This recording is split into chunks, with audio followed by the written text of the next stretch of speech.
C'est le conseil des arbres. C'est le conseil des arbres. C'est le conseil des arbres. Le conseil des arbres. C'est le conseil des arbres. C'est le conseil des arbres. C'est le conseil des arbres qui vient pour nous livrer ses premières vérités. Chaque arbre ici présent aura vu défiler des personnages réels, à peine imaginés. Chaque arbre ici présent, venu pour nous conter des histoires d'aujourd'hui, des histoires du passé. C'est le conseil des arbres. C'est le conseil des arbres qui vient pour nous livrer ses premières vérités. Chaque arbre ici présent aura vu défiler des personnages réels, à peine imaginés. Chaque arbre ici présent venu pour nous conter des histoires du présent, des histoires du passé.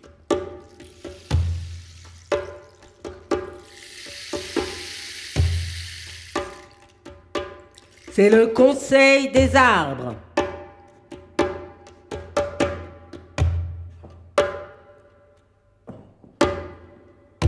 Un conte raconte.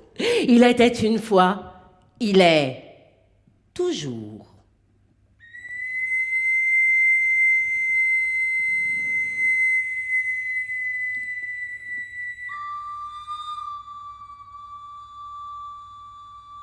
Dans une clairière de la forêt des temps, un groupe de pauvres gens est accroupi au seuil d'une grotte. Le soleil vient de disparaître une fois de plus derrière les arbres. Et s'il ne revenait pas, ce Père lumineux, cet être qui fait chaque chose vivante, s'il nous abandonnait à la nuit, ces gens ont peur. Parmi eux, il y a une mère. Elle serre contre elle son enfant. Il geint, il pleure. L'angoisse de l'enfant est pour cette mère soudain plus insupportable que sa propre angoisse. Alors lui vient l'amour, l'oubli de soi dans le souci de l'autre. L'amour lui inspire la première berceuse. Instinctivement, les mots suivent.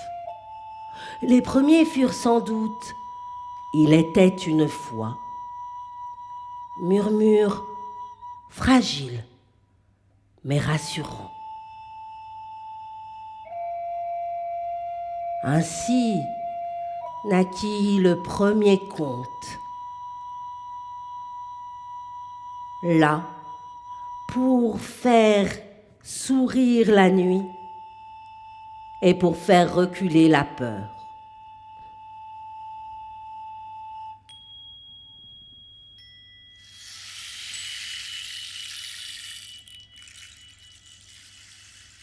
Un conte.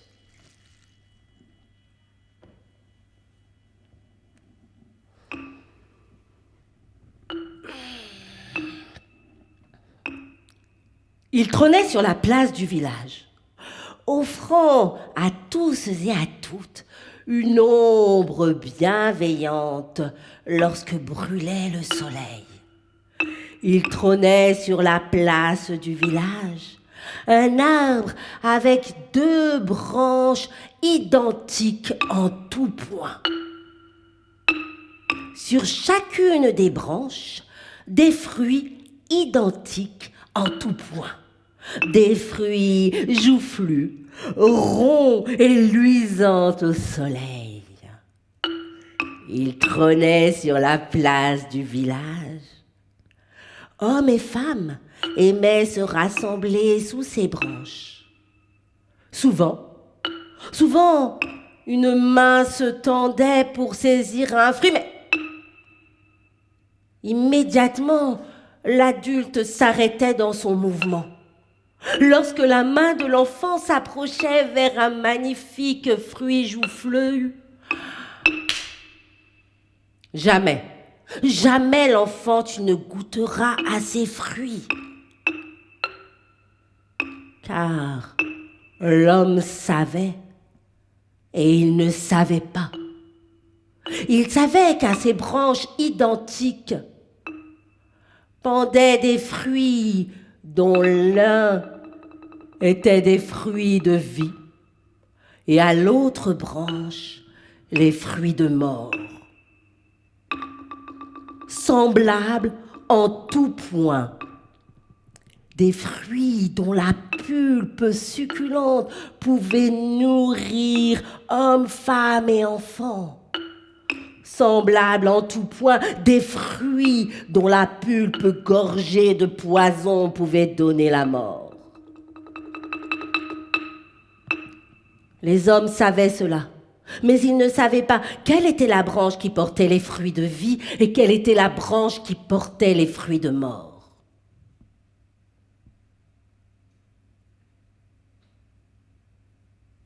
Un jour,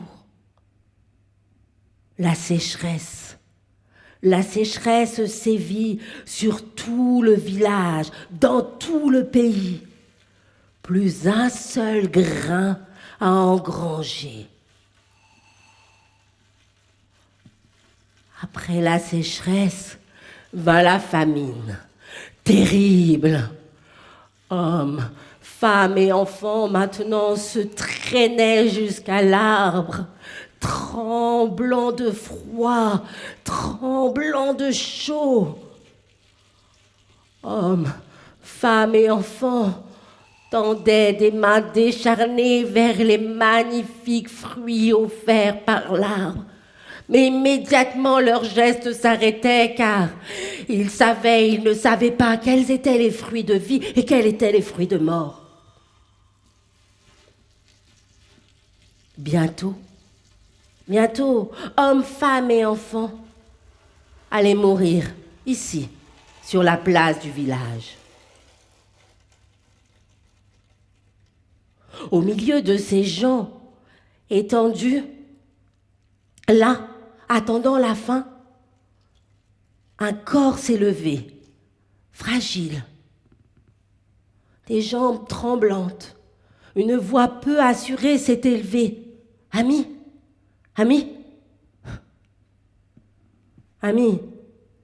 demain, je serai morte ou vivante.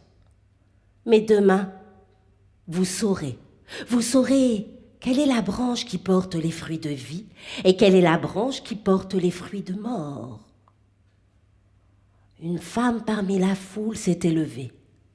Elle a tendu la main vers le fruit joufflu, luisant, sans trembler. Elle s'est saisie d'un des fruits et l'a porté en bouche, sans trembler.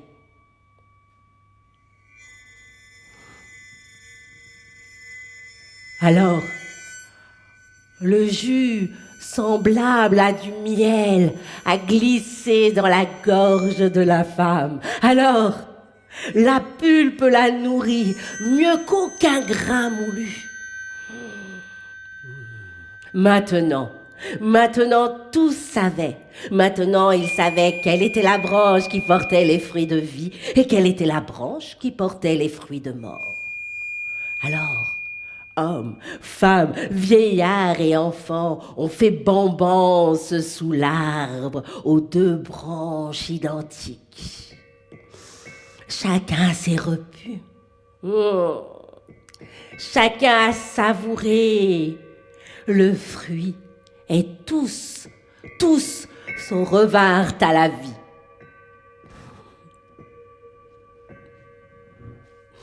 Repus, heureux.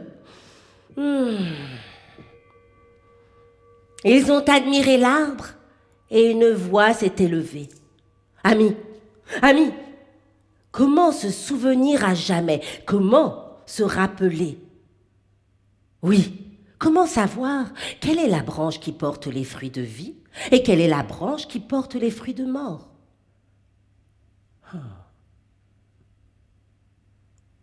Eh bien, coupons, arrachons, scions. Coupons, arrachons, scions. Coupons, arrachons, scions. Coupons, arrachons, scions. Alors dans l'euphorie, dans la vie retrouvée, hommes et femmes se levèrent. Ils entourèrent l'arbre. Les hommes sont allés chercher des scies et des haches. Coupons, arrachons, scions. Coupons, arrachons, scions. Coupons, arrachons, scions. Coupons, arrachons, scions. Arrachons, scions. Coupons, arrachons et scions.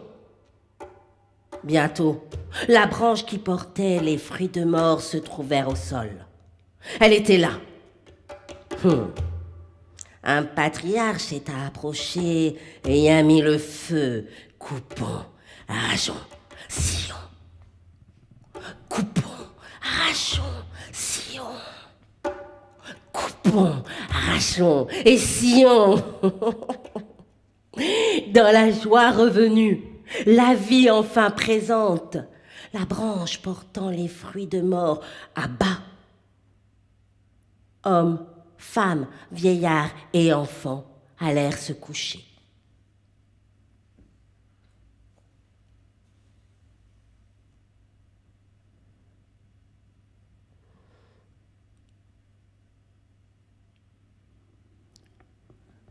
C'est dans la joie qu'ils se levèrent le lendemain. Ensemble, ils se rendirent sur la place du village. Mais l'arbre était mort.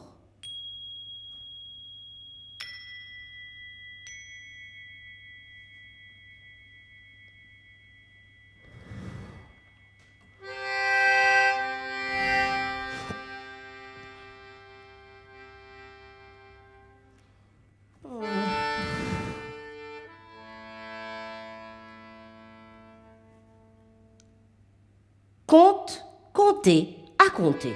Es-tu véridique? Pour les enfants qui s'ébattent au clair de lune, mon conte est un récit fantastique. Pour les fileuses de coton, pendant les longues soirées d'hiver, mon récit est un passe-temps délectable. Pour les mentons velus et les talons rugueux, je suis une véritable révélation. Je suis donc à la fois futile, utile et instructeur. Je me déroule pour vous.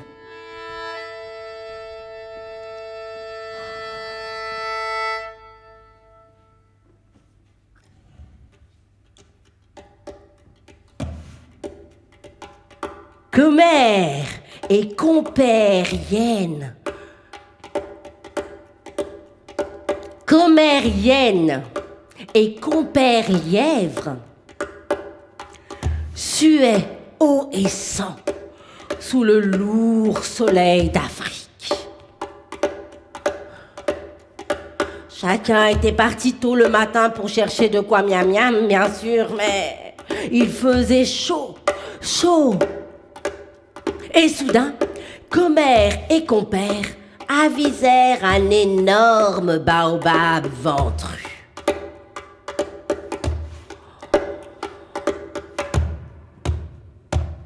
Oh là là là là! Oh là là!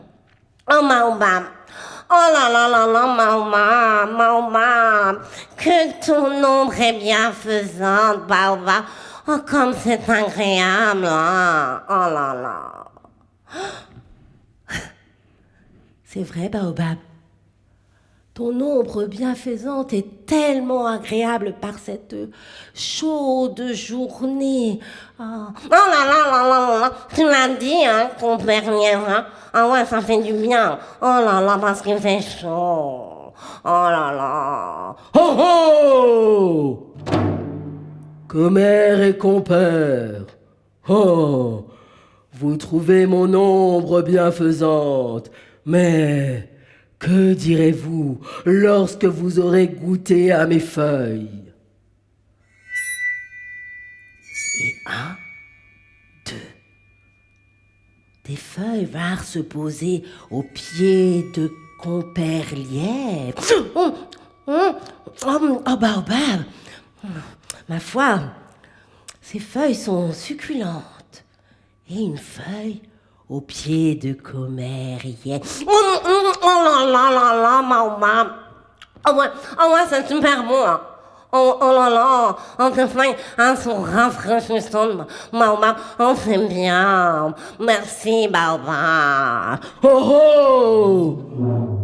Commère et compère, vous trouvez mon ombre bienfaisante, mes feuilles rafraîchissantes. Mais que direz-vous lorsque vous aurez goûté à mes fruits? Et un, et deux.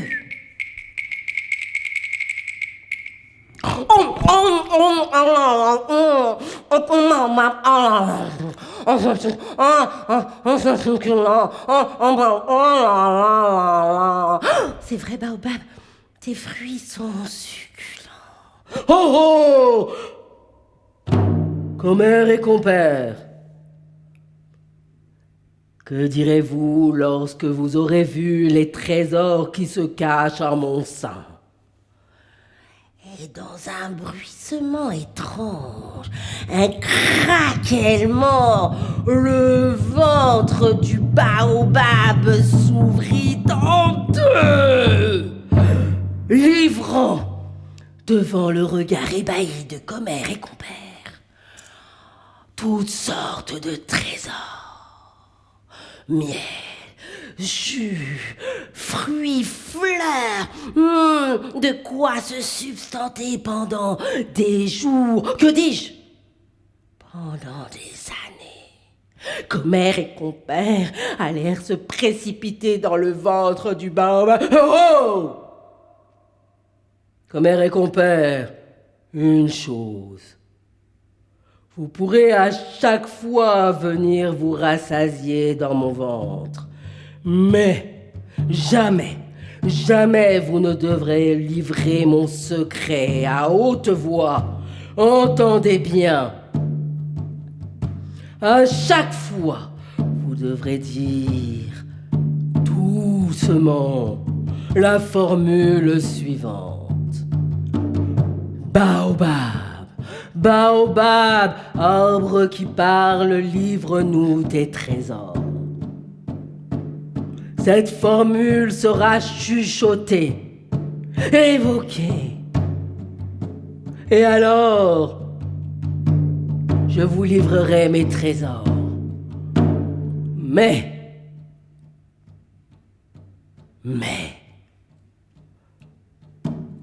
et le baobab se tut.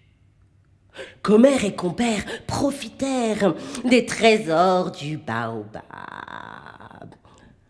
Le lièvre, toujours aussi délicatement. La hyène, toujours aussi goulûment. C'est bon. Et les deux se donnèrent rendez-vous pour le lendemain. Ils ont convenu d'une chose. Chaque jour, à la même heure, ils devaient se donner rendez-vous, se retrouver vers le ventre ventru du baobab et ainsi se rassasier. Une fois, deux fois, trois fois, tout se passa au mieux. Commère chuchotait « Baobab, baobab, arbre qui parle, livre-nous tes trésors » et le baobab livrait ses trésors. Mais un jour, tout le monde connaît la hyène, menteuse, vaniteuse. Un jour, Bouki la hyène décida d'utiliser les trésors du baobab pour jouer quelques tours à certains des animaux de la savane qui, ma foi, l'avaient de temps en temps légèrement titillée. Elle alla d'abord trouver le chameau. Chameau, tu sais, chameau, moi je t'en veux pas de ce que tu m'as fait la dernière fois. Non, non, non, non, non. Moi, chameau, ce que je te propose, c'est, voilà, j'ai découvert là-bas dans la savane un baobab ventru. Alors moi, chameau, je te propose de venir et de partager ces trésors. Comment tu Le chameau décida de suivre la hyène au cœur de la savane pour profiter lui aussi des trésors du baobab.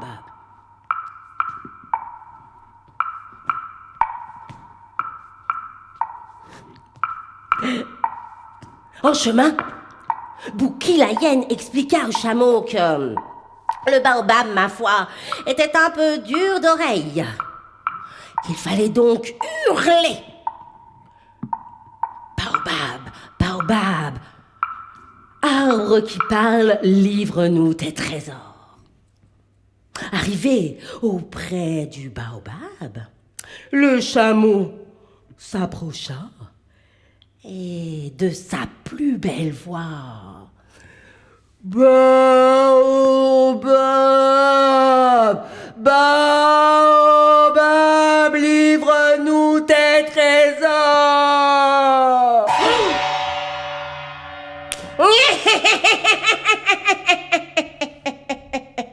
Bien fait. Et voilà. Et voilà, le chameau était là, raide, étendu, mort. Bouki la hyène fit bonbon ce jour-là et elle ramena les restes à la maison. Et elle se dit, maligne comme elle était: Eh bien, ce qui a marché une fois marchera deux fois, n'est-ce pas, hein? Elle alla donc trouver l'autruche. Comme à son habitude, Madame l'autruche se mirait dans un miroir invisible, se trouvant, ma foi, fort jolie. La hyène, hé, l'autruche, tu sais, moi je t'en veux pas de ce que tu m'as fait là la dernière fois. Non, moi ce que je te propose, c'est de partager les trésors du baobab. Et puis l'autruche, là-bas, dans le ventre du baobab, il y a même des véritables miroirs. Dame l'autruche ne se le fit pas dire deux fois. Et elle suivit Bouki la hyène au cœur de la savane.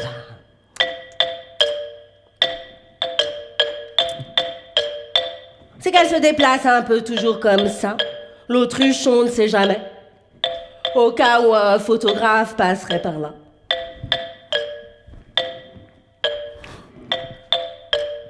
Bon, évidemment, le chemin fut un petit peu plus long. Et ils arrivèrent, les deux, devant le baobab ventru. Tu as bien compris, hein, l'autruche? Il a un peu dur d'oreille, il faut crier très très fort. Très très très fort, là sous la branche. Alors, l'autruche s'installa sous la branche, s'échauffa la voix. Oh, oh, oh, ok. Alors. Arbre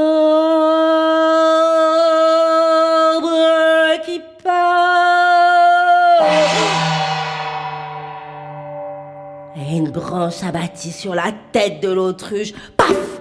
Raide morte. Tu fais moins ta maligne hein, maintenant, hein. De nouveau, Bouki fit bombance et elle ramena tout le reste à sa petite famille. Eh, Bouki se dit, ce qui a marché une fois, deux fois marchera. Trois. Ah ah. Et cette fois-ci, il décide de s'attaquer à Anansi l'araignée. Anansi.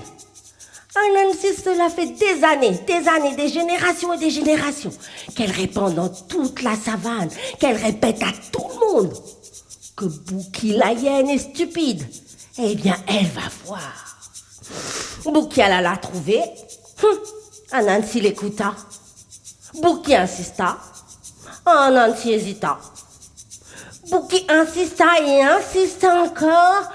Et Nancy consentit à aller découvrir cet arbre magique au cœur de la savane.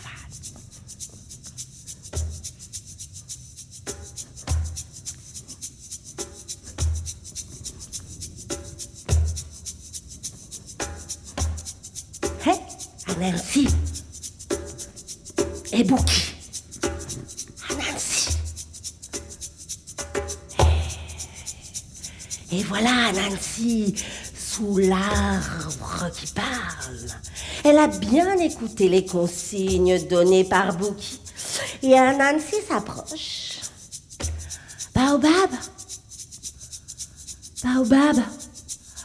Arbre qui joue du tambour. Oh là là, mais c'est pas ça, oh, mais quoi? C'est Baobab qui parle. Et puis tu dois crier très fort parce qu'il est sourd. Oh là là là là.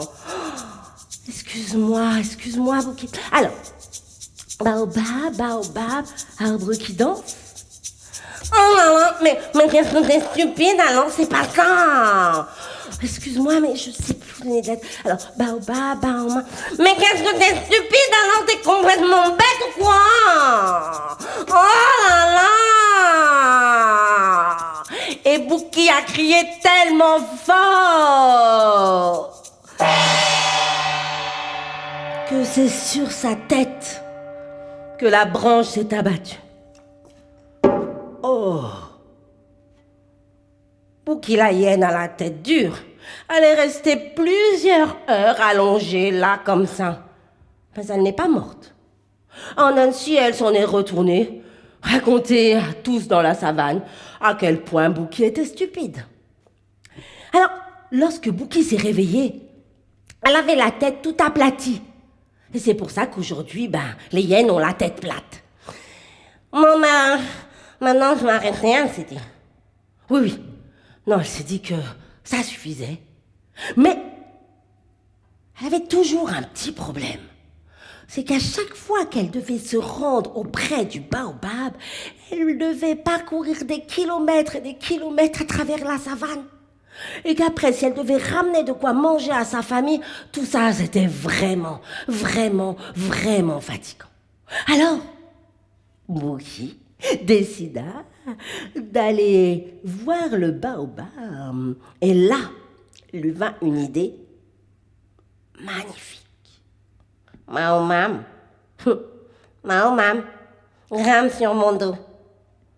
Allez, Baobab, grimpe sur mon dos. Je vais t'installer là-bas devant chez moi.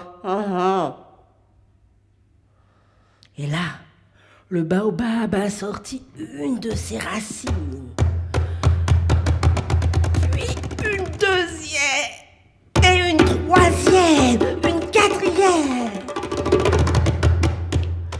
Les racines du baobab sont sorties de terre.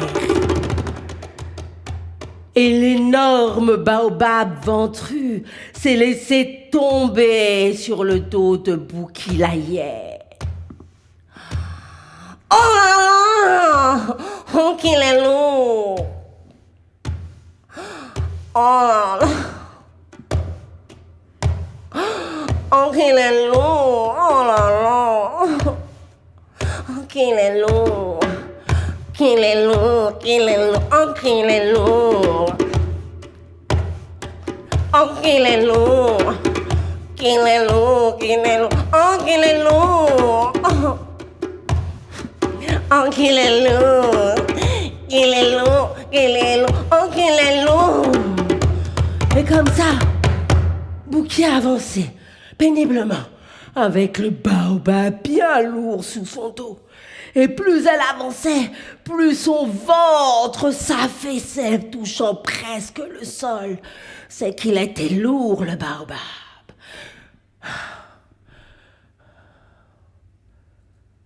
Arrivé devant chez elle, Bouki demanda au baobab de se redresser, de s'installer là. Mais Le baobab restait là, bien lourd sur le dos de Bouki. Elle insista, mais le baobab ne bougeait pas.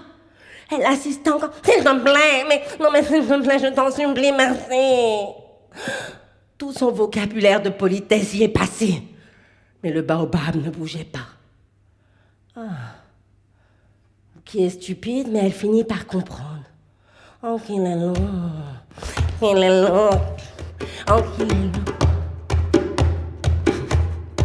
Oh, qu'il est long. Qu'il est long, qu'il est long. Oh, qu'il est long. Oh, qu'il est long. Qu'il est long. Oh, qu'il est long. Et Bouki est retournée avec le baobab à l'endroit exact où elle avait pris. Là où le baobab vivait depuis des générations et des générations. Le baobab s'est redressé et chacune de ses racines a retrouvé sa place. Elle s'est étendue.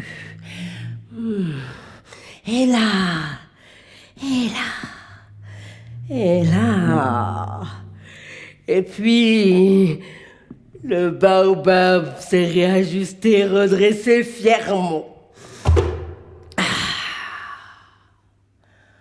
Il était enfin là où il devait être. Bouki, elle, depuis ce jour-là, vous l'avez compris, le crâne totalement aplati. Mais en chemin, son ventre s'est affaissé. Ses fesses se sont affaissées. Bouki.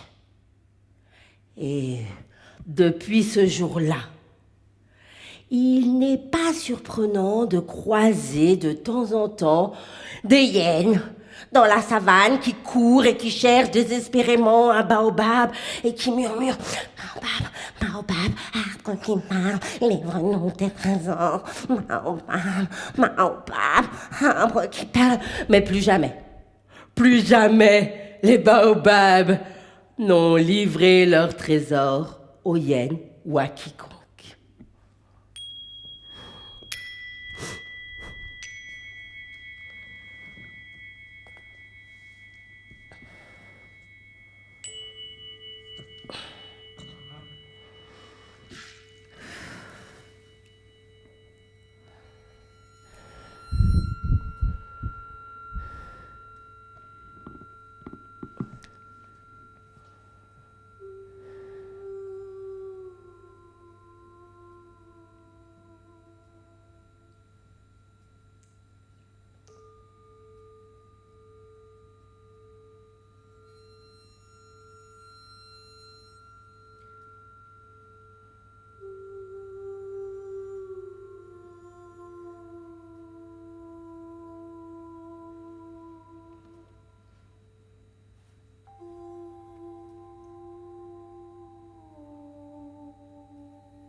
C'est le Conseil des arbres qui vient pour nous livrer ses dernières vérités. Chaque arbre ici présent aura vu défiler des personnages réels, à peine imaginés.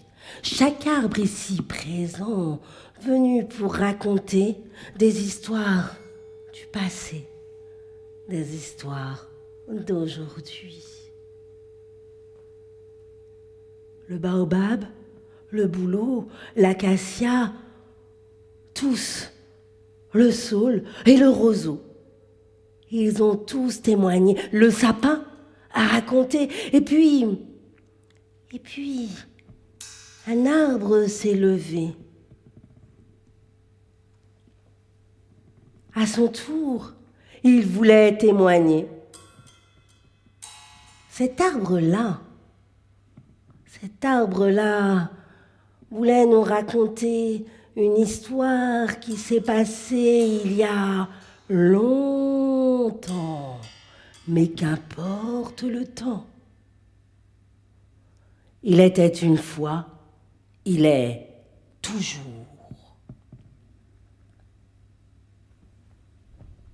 Colibri vivait dans cet arbre.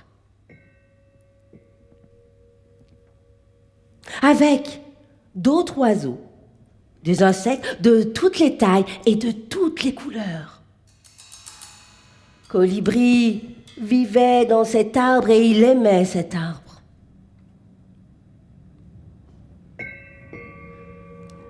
Chaque jour, Colibri passait de fleur en fleur et de feuille en feuille, se nourrissant du nectar de chaque fleur, appréciant la moindre goutte d'eau posée sur chaque feuille. Et Colibri était heureux dans son arbre qu'il aimait. Et un jour après une forte chaleur, c'est d'abord de gros nuages gris qui se sont approchés. Et puis, les nuages sont devenus noirs, sombres, comme gorgés de colère. Et puis, des gros nuages noirs, la foudre s'est échappée. Juste au-dessus de l'arbre où vivait Colibri.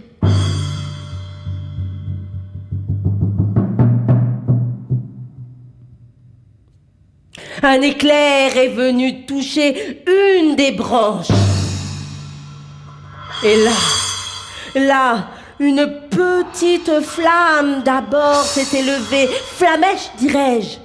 Et puis la flamme a grandi, prenant une branche, et puis une autre, et puis une autre, et puis une autre, et puis encore une autre. Et bientôt, c'est l'arbre entier qui est en feu. Alors, Colibri et tous les oiseaux, tous les insectes qui vivent là, tous prirent leur envol pour aller se déposer bien loin de l'arbre en feu.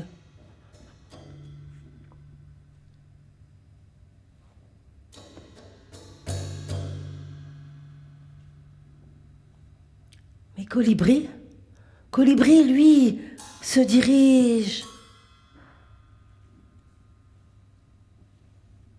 au fleuve Amazone qui était là. Et dans son minuscule bec, il se saisit d'une minuscule perle d'eau. Il va déposer cette minuscule perle d'eau sur l'arbre en feu. Et il repart au fleuve, à l'arbre, au fleuve, à l'arbre et au fleuve où il se saisit de nouveau d'une minuscule perle d'eau qu'il va déposer dans l'arbre son ami.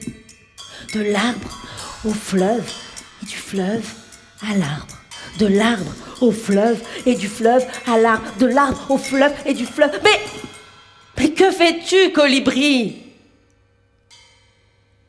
Avec ton minuscule bec et tes minuscules gouttes d'eau.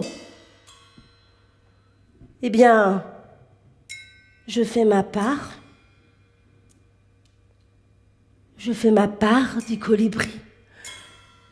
Et il s'en retourne de là au fleuve et du fleuve à l'arbre. Je fais ma part.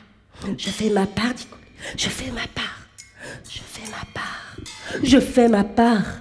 Je fais ma part. Et bientôt, un autre oiseau avec de minuscules ailes comme colibri, se saisit avec son minuscule bec d'une minuscule goutte d'eau. Et comme colibri, dit-il, je fais ma part. Et bientôt, il y en a 2, 3, 10, 100, tous qui se saisissent d'une minuscule goutte d'eau pour aller la déposer sur l'arbre en feu. Je fais ma part, je fais ma part, je fais ma part. Et bientôt, c'est une myriade de gouttelettes d'eau qui tombent sur l'arbre. Une énorme fumée noire s'en échappe. Mais le feu est éteint. Et puis, c'est Colibri qui de nouveau va se saisir d'une minuscule gouttelette d'eau, une perle. Et le feu est éteint à présent. Mais Colibri va déposer sa minuscule goutte d'eau au pied de l'arbre, réveillant ainsi quelques petites feuilles froissées, qui n'attendaient que cette goutte pour leur renaissance. Je fais ma part, dit Colibri, je fais ma part.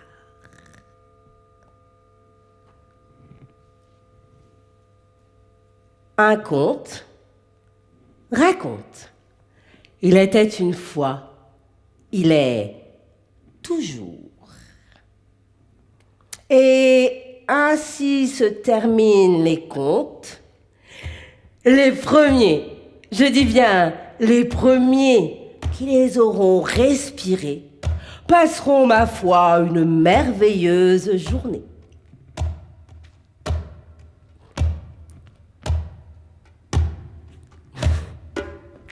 Fais ma part. C'est le conseil des arbres qui vient pour vous livrer ses dernières vérités. Chaque arbre ici présent aura vu défiler des personnages réels, à peine imaginés. C'est le conseil des arbres.